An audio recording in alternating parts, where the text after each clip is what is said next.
Hello students, स्वागत है आप सभी का बीएससी प्रो क्लासेस पे। मैं आपका केमिस्ट्री का लेक्चरर मनीष करदम।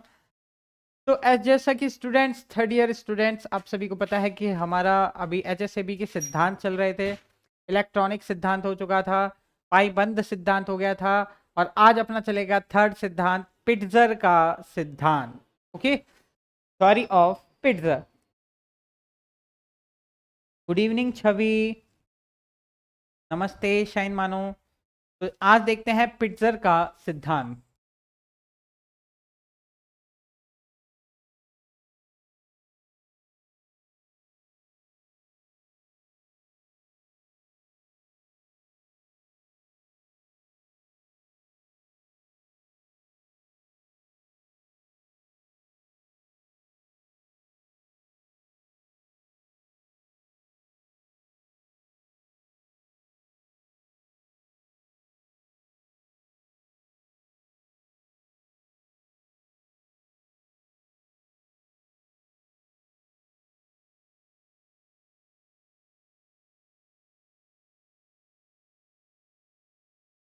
पिट्जर थ्योरी।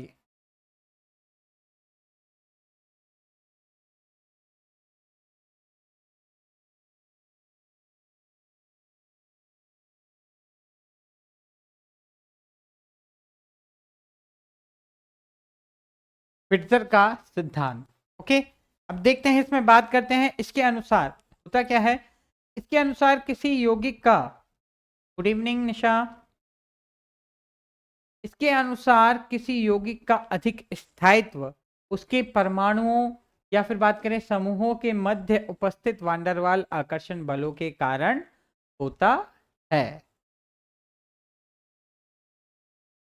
मीन्स कि इसमें जो स्थायित्व है भाई, इतने जो लिगेंड्स और धातु आयन है, इनके मध्य अगर कोई स्थायित्व आया तो वो स्थायित्व आया है वांडरवाल आकर्षण बलों के कारण। तो पिट्जर ने वांडरवाल आकर्षण बलों को ही महत्व दिया।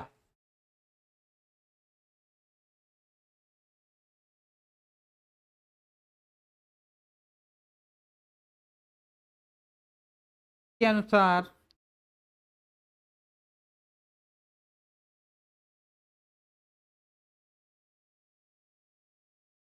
किसी यौगिक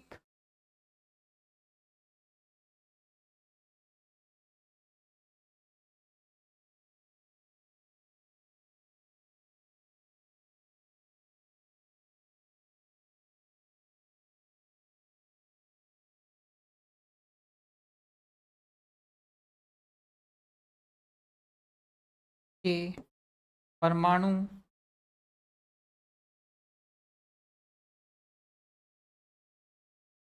या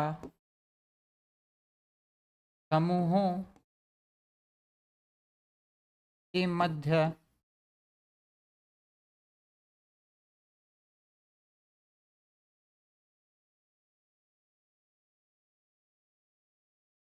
उपस्थित वांडरवाल आकर्षण बलों के कारण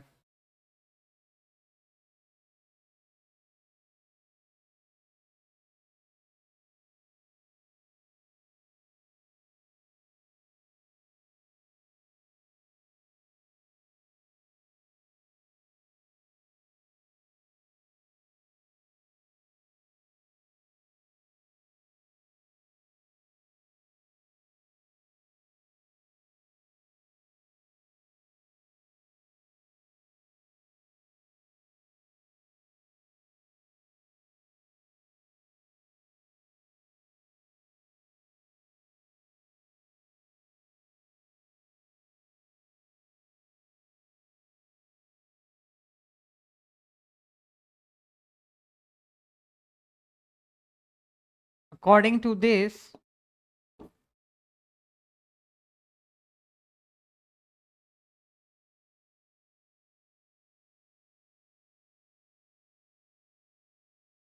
stability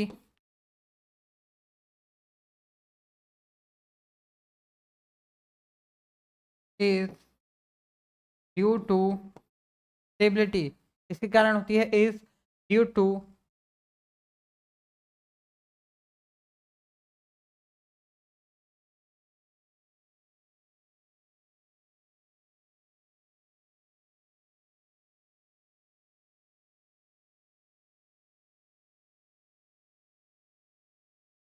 The van der Waal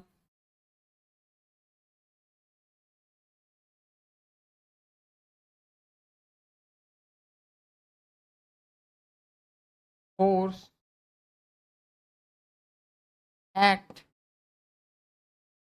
between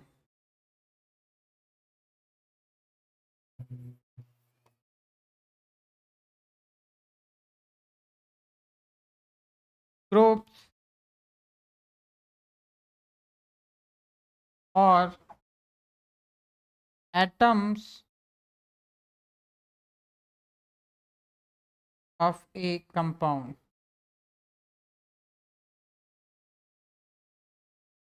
Okay? Atom या कंपाउंड्स के मिड में जो वंडरवाल फोर्सेस होता है उसी के कारण किसी भी कंपाउंड की स्टेबिलिटी होती है। अब बात करेंगे जो वंडरवाल आकर्षण बल हैं इन्हें लंदन बल भी कहते हैं।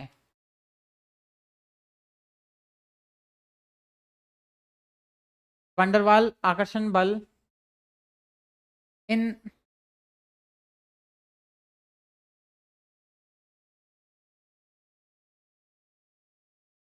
वंडरवाल आकर्षण बलों को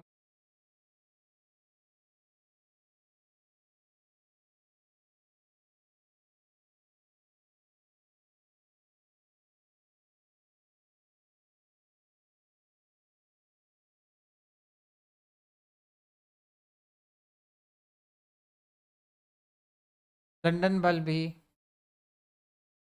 कहते हैं।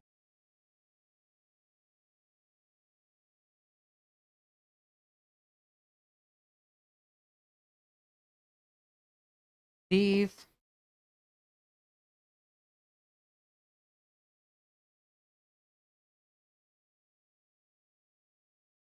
वंडरवाल फोर्सेस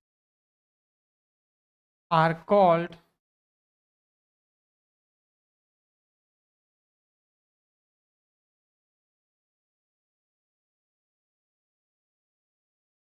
लंदन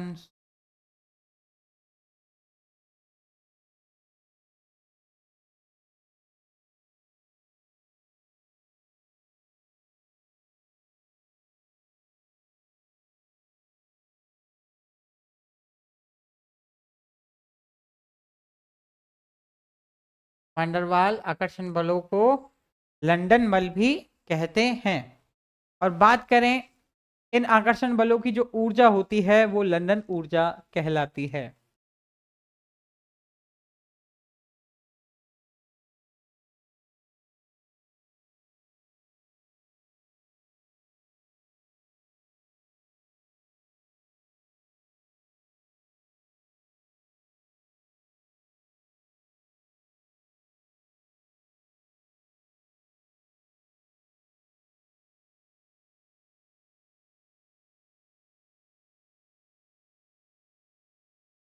इन आकर्षण बलों की ऊर्जा को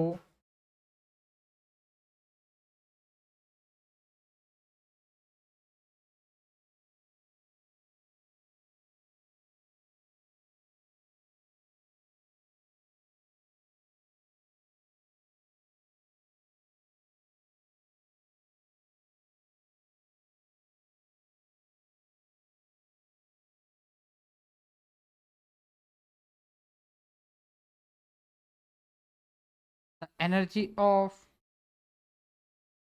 दी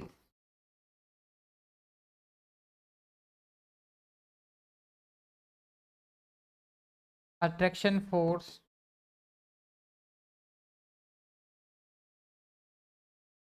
कॉल्ड लंदन एनर्जी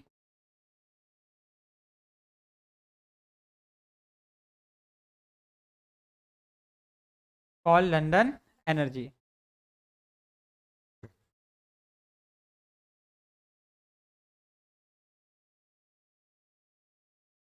क्या कहते हैं इसे? लंदन एनर्जी कहते हैं। अब देखिए आगे इसको एक समीकरण है उसके द्वारा प्रदर्शित किया जाता है।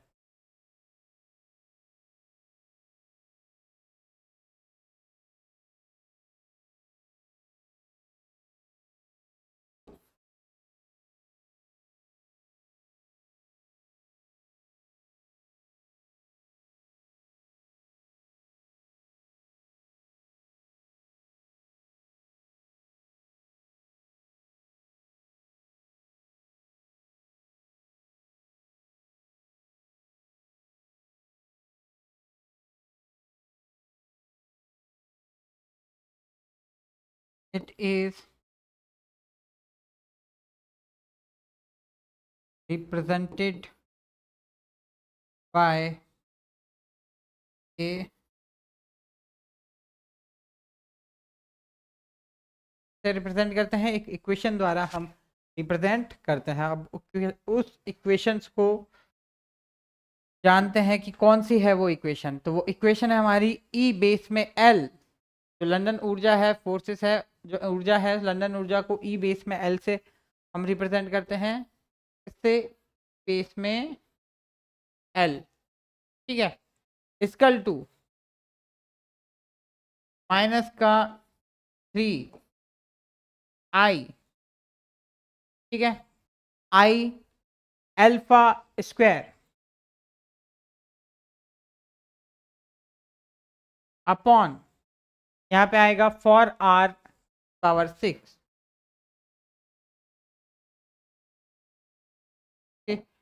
ये हमारा फार्मूला है, ये यहाँ पे हमें प्राप्त होता है। अब इसमें जो वैल्यूज हैं उनके बारे में जान लेते हैं। से बात करें, ई एल यहाँ पे है लंदन ऊर्जा,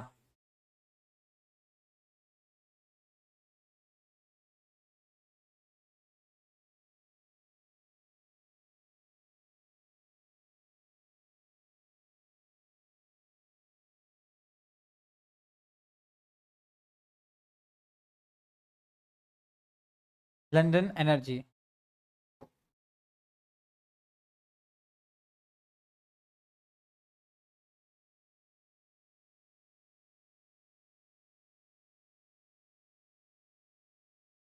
और आई है यहाँ पे आयनन ऊर्जा,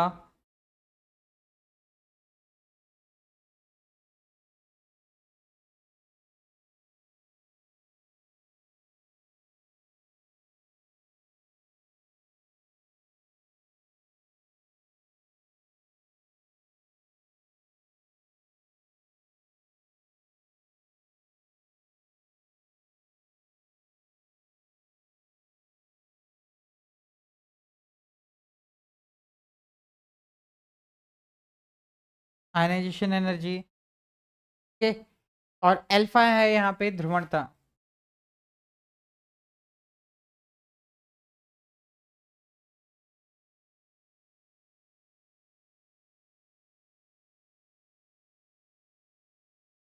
पोलैरिटी, ठीक, और यहाँ पे बात करें जो आर, आर है अपनी अंतर्नाभिकीय दूरी,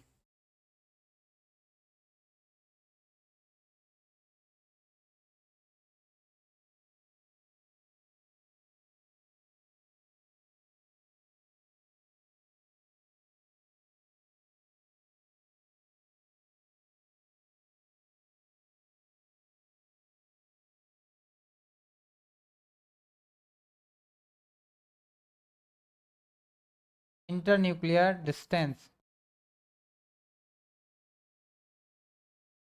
ओके। तो ये है हमारी इक्वेशन पूरी। अब इसमें देखते हैं उपयुक्त समीकरण से कुछ चीजें स्पष्ट होती हैं, और वो चीजें क्या हैं ये देखिए। उपयुक्त समीकरण से स्पष्ट है कि वांडरवाल जो बल होता है, वांडरवाल बल दुर्बल आकर्षण बल होते हैं, जो कि अंतर्नाभिकीय दूरी के व्युत्क्रमानुपाती होते हैं।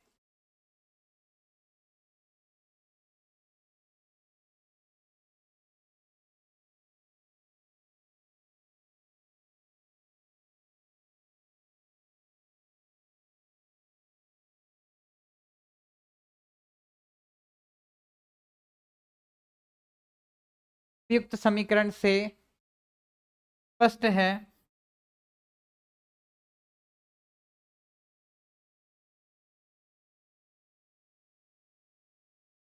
कि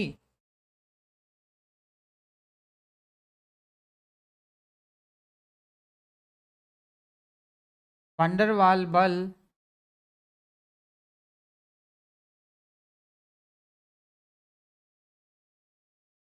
दुर्बल आकर्षण बल हैं,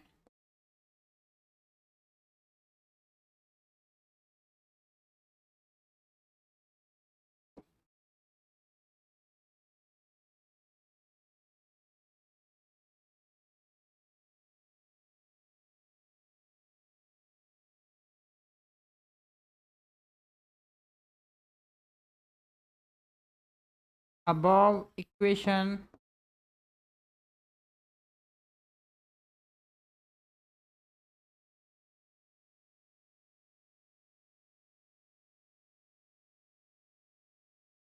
clear that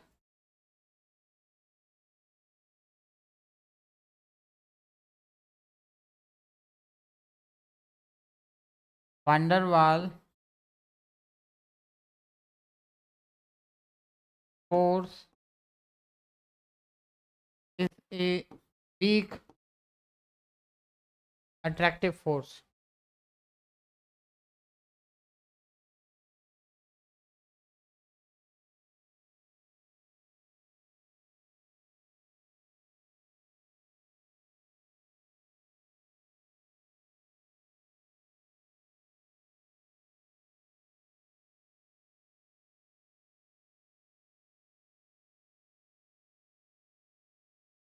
okay, van der Waal force एक वीक अट्रैक्शन फोर्स है। गुड इवनिंग गजल।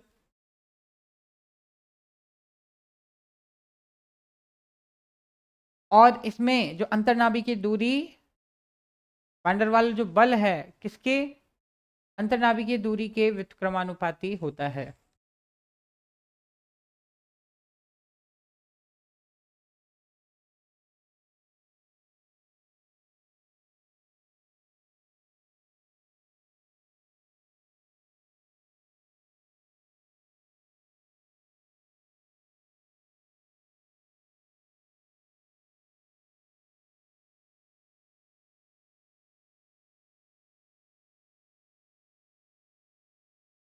van der Waal बल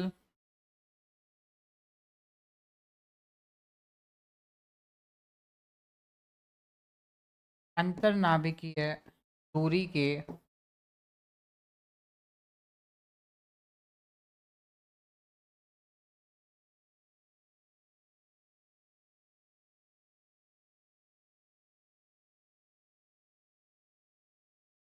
व्युत्क्रमानुपाती है।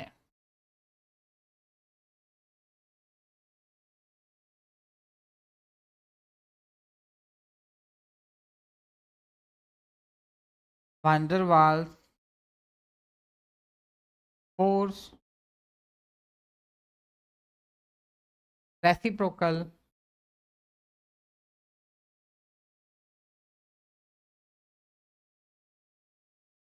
To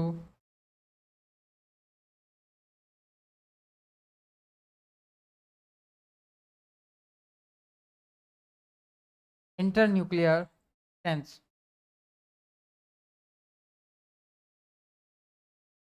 reciprocal to internuclear distance अंतर्नाभिकीय दूरी के क्या होता है व्युत्क्रमानुपाती होता है।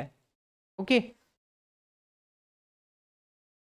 और बात करें यह भी स्पष्ट होता है नेक्स्ट पॉइंट की van der Waal बल ध्रुवणता के गुणनफल के समानुपाती होता है।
van der Waal force is proportional to the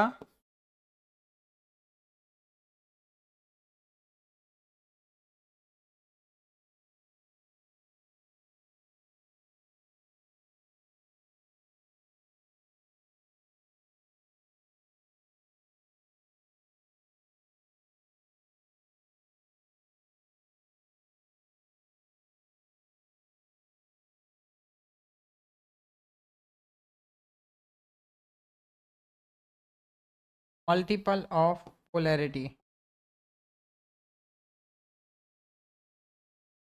multiple of polarity means ध्रुवणता के गुणनफल के समानुपाती होता है। क्लियर?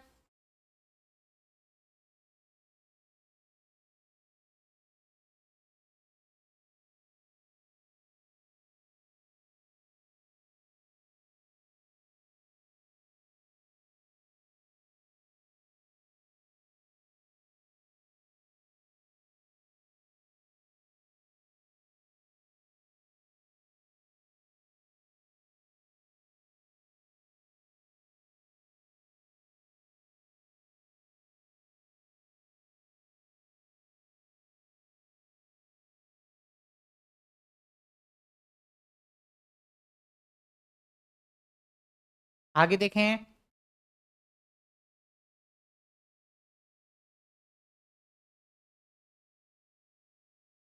आगे देखिए कि जो हमारे मृदु अम्ल और मृदु क्षार की बात करें, अब मृदु अम्ल व मृदु क्षार में जैसे कि हम देखते हैं कि इनका जो आकार क्या होता है, अधिक बड़ा होता है, और अधिक आकार होने के कारण क्या होता है, इनकी जो ध्रुवणता है वो भी अधिकतम होती है।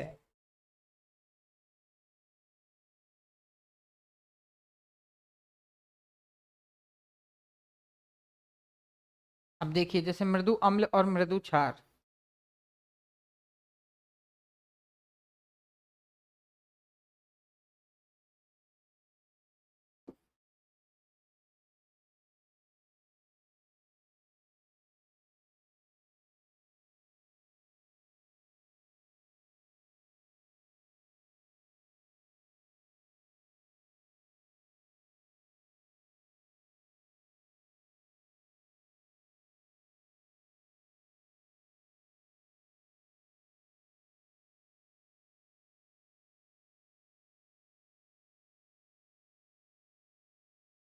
ठीक है? मृदु अम्ल और मृदु क्षार इन दोनों का आकार क्या होता है, बड़ा आकार।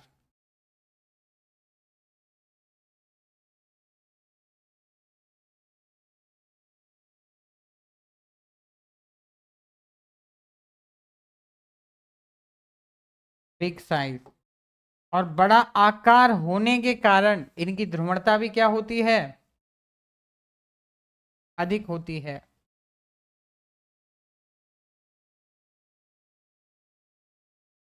अधिक ध्रुवणता,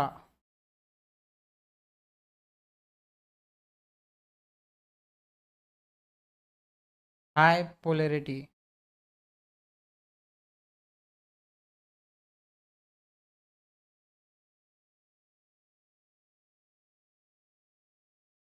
हाई पोलैरिटी, ध्रुवणता क्या होती है, अधिक होती है। अब देखो स्लो की बात नहीं है, एक एक पॉइंट है। आप, मैं अगर देखो काफी कभी कभार होता है जल्दी जल्दी मैं तो पढ़ा दूं, है ना, और जो स्टूडेंट्स तुरंत कैचअप करते हैं तो वो तो उसको समझ भी जाएं, है ना, पर जो स्टूडेंट्स जिन्हें धीरे धीरे समझ में आता है उनका क्या होगा, इसलिए मैं थोड़ा धीरे धीरे देता हूं ताकि जो बच्चा है पढ़ने वाला तो इसे फॉरवर्ड भी कर लेगा, है ना, स्पीड से वो अपना भाई x2x का सिस्टम आता है तो वो उसको मल्टीपल करके भी देख सकता है, बट जो धीमे समझने वाला है तो वो कैसे इसे कर पाएगा, तो वो एक चीज़ है, इसलिए हम थोड़ा सा तथ्य को धीरे धीरे बताते हैं ताकि उसको आराम से उसको समझ सके, है ना, क्योंकि बहुत से बच्चे बस वीडियो लगा के कान में छोड़ देते हैं, लेटे लेटे देख रहा है कोई क्या, तो उसे हर छोटा छोटा जो पॉइंट है उसके माइंड में क्लियर हो, हमारा टारगेट यही रहता है। ओके, अब यहाँ पे देखिए मृदु अम्ल में मृदु क्षार का अधिक आकार और उनकी ध्रुवणता भी क्या है, अधिकतम है, और जिससे इनके मध्य जो अंतर क्रिया जो होगी उससे अधिक आकर्षण बल उत्पन्न होता है।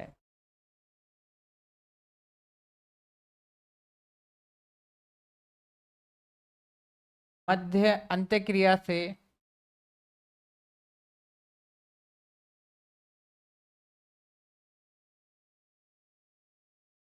हमारा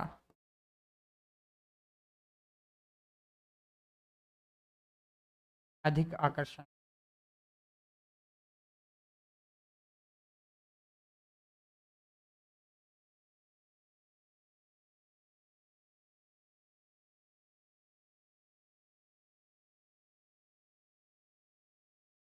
हाई अट्रैक्शन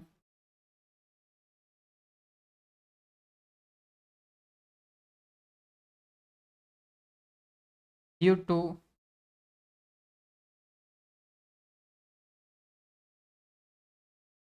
अट्रैक्शन।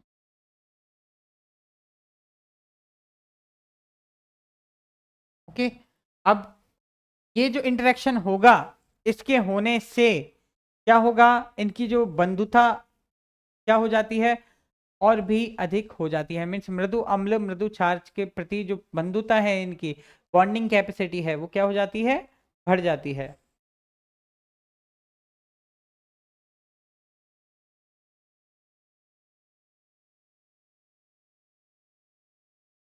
बंधुता में वृद्धि।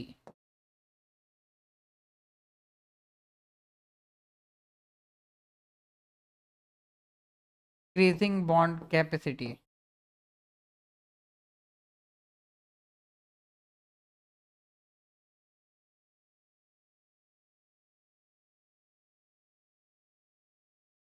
Increasing bond capacity. Clear.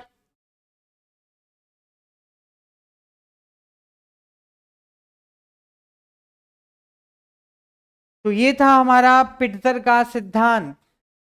Okay, अब बात करें जैसे कि संकुल यौगिक में, इसी में ही एक, कि संकुल यौगिक में धातु आयन द्वारा लिगैंड का ध्रुवण अधिक होने के कारण क्या होता है, सहसंयोजक गुण बढ़ जाता है, जिससे भी संकुल का स्थायित्व है भी बढ़ जाता है। हालांकि इतना इंपॉर्टेंट नहीं है, यहाँ तक कि जो अपने लिखा है यही इंपॉर्टेंट है। अब इसमें जो एक मेन पॉइंट जो अपना ये निकल के आता है कि विद्युत ऋणता तथा कठोरता व मृदुता। मीन्स कठोरता व मृदुता में विद्युत ऋणता का क्या प्रभाव पड़ता है, उसका अध्ययन हम करेंगे। हमारा नेक्स्ट टॉपिक है, ये हमारे तीनों सिद्धांत हैं वो कंप्लीट हो चुके हैं, और अब हमारा टॉपिक स्टार्ट हुआ है विद्युत ऋणता तथा कठोरता व मृदुता।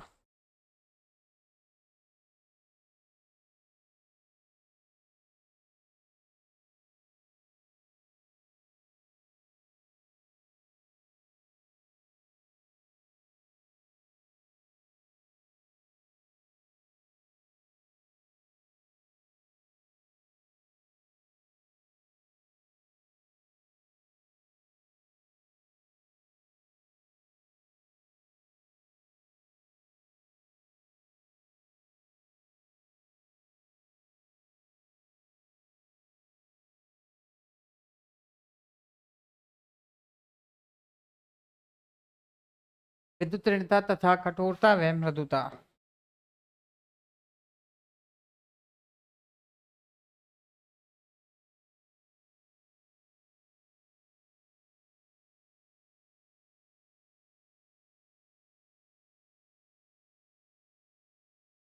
Electronegativity and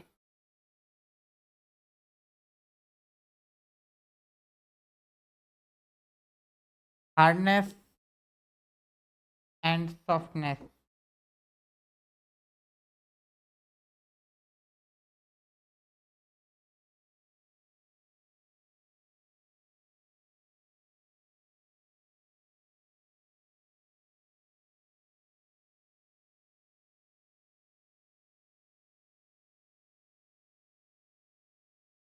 hardness and softness. अब इसमें देखते हैं, बात करते हैं कि जो अम्ल तथा क्षार की जो कठोरता में मृदुता है, वह उनकी विद्युतता पर क्या होती है, निर्भर करती है। पहला पॉइंट,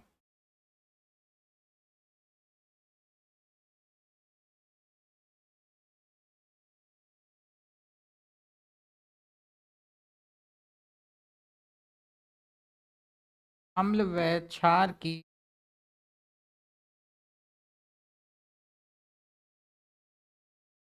कठोरता व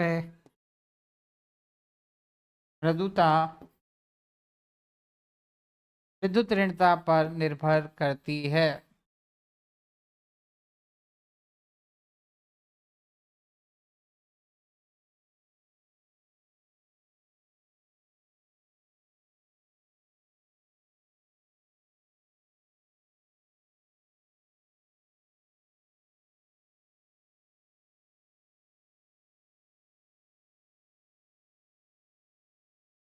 the hardness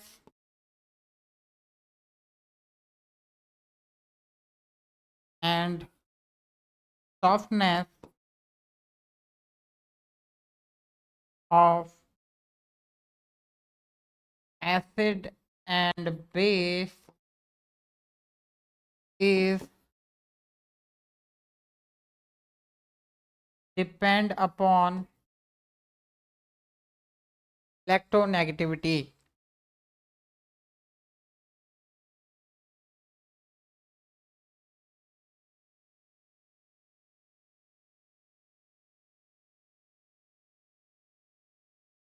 depend upon electronegativity means विद्युत ऋणता पर क्या करती है, निर्भर करती है। अब बात करें जैसे वे स्पीशीज जिनकी विद्युत ऋणता अधिक है वो किस प्रकृति के होते हैं, कठोर प्रकृति के होते हैं।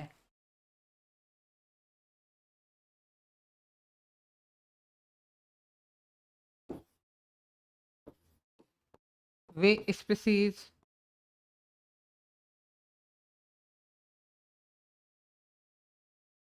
जिनकी वे स्पीशीज जिनकी विद्युत ऋणता अधिक है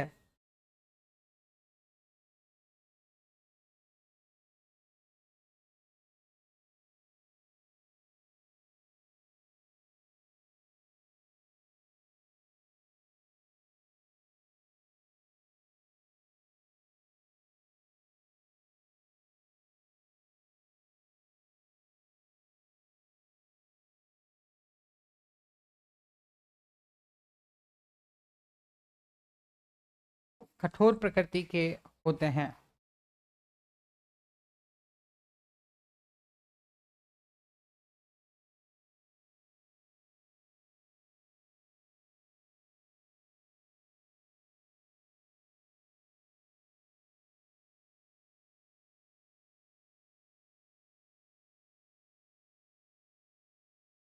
Okay, the species which have high electronegativity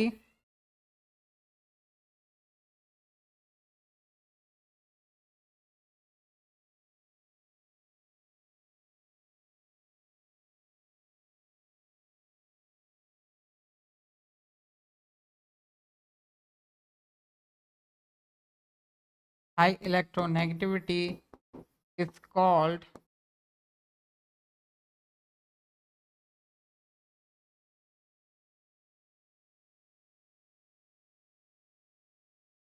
high electronegativity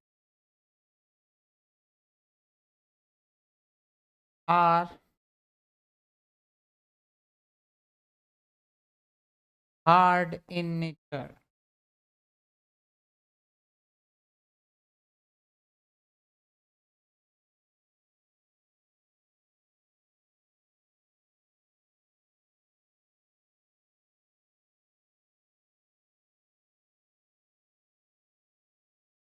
Are hard in nature.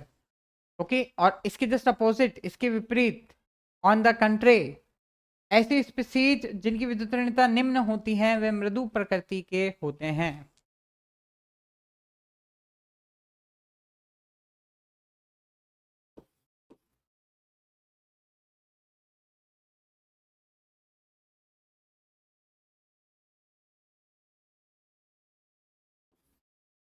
जिनकी विद्युत ऋणता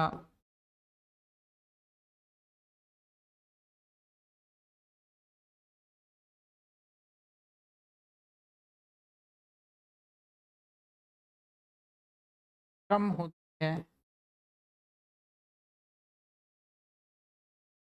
मृदु प्रकृति के होते हैं।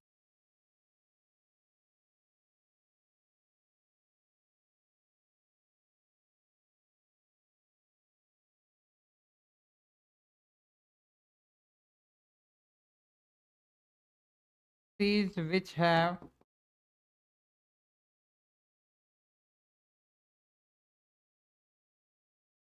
high electronegativity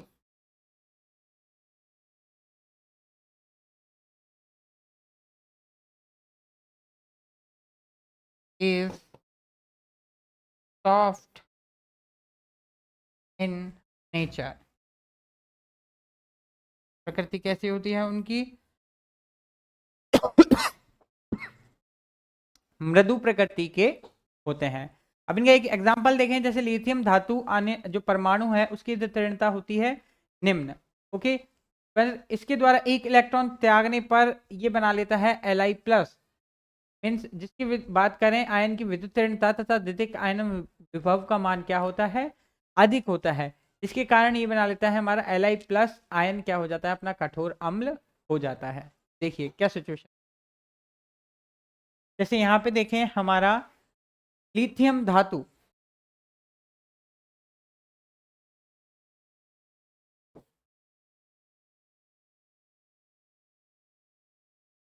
ओके, और एक लेते हैं लिथियम धातु, ये क्या बनाएगा? ये बनाता है हमारा Li प्लस, और यहाँ पे से एक इलेक्ट्रॉन क्या हो जाता है? निकल जाता है। अब यहाँ पे बात देखें, तो जो हमारा लिथियम धातु है, लिथियम धातु इसकी विद्युत ऋणता तो क्या होती है? कम, निम्न विद्युत ऋणता।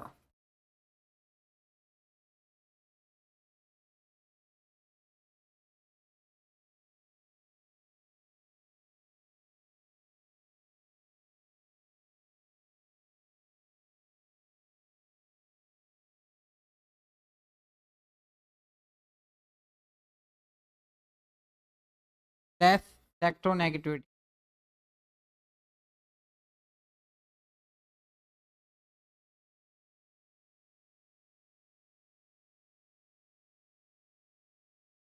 ओके, और जो Li प्लस एक इलेक्ट्रॉन त्यागने पर जो बना है उसकी विद्युत ऋणता क्या होती है? अधिक होती है।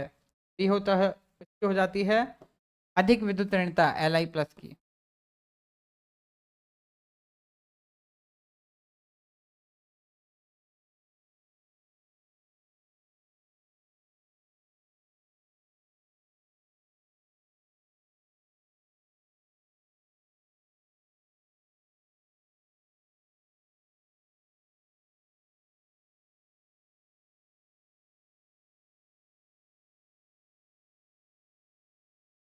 विद्युत ऋणता क्या हो जाती है इसकी? अधिक, हाई इलेक्ट्रोनेगेटिविटी।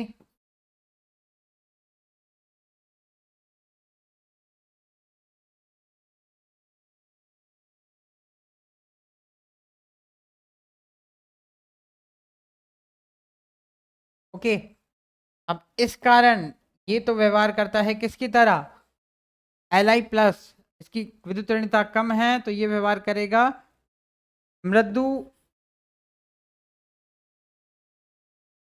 इसकी तरह एक जो मृदु अम्ल है, मृदु अम्ल की भांति व्यवहार करेगा, मृदु अम्ल,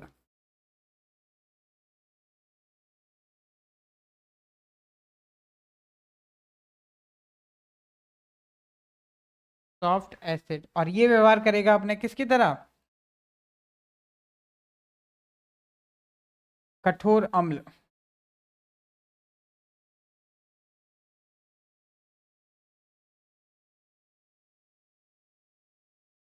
हार्ड एसिड, हार्ड एसिड की तरह बिहेव करता है। Okay, clear?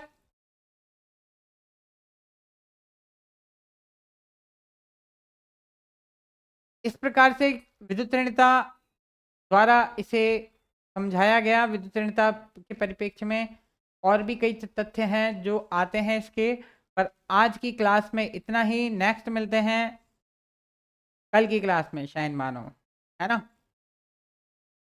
आज शाइन मानो थोड़ा गुस्सा है, पर हमें सभी स्टूडेंट्स को एक पल लेके चलना पड़ता है, इसीलिए हम चाहें तो बिल्कुल स्पीड से आपको कराते रहें, लेकिन उसमें जो लॉस है हम सबका देखिए। भाई धीरे को तो आप फास्ट कर सकते हो, लेकिन फास्ट को धीरा करने में आपको टाइम लगेगा, है ना?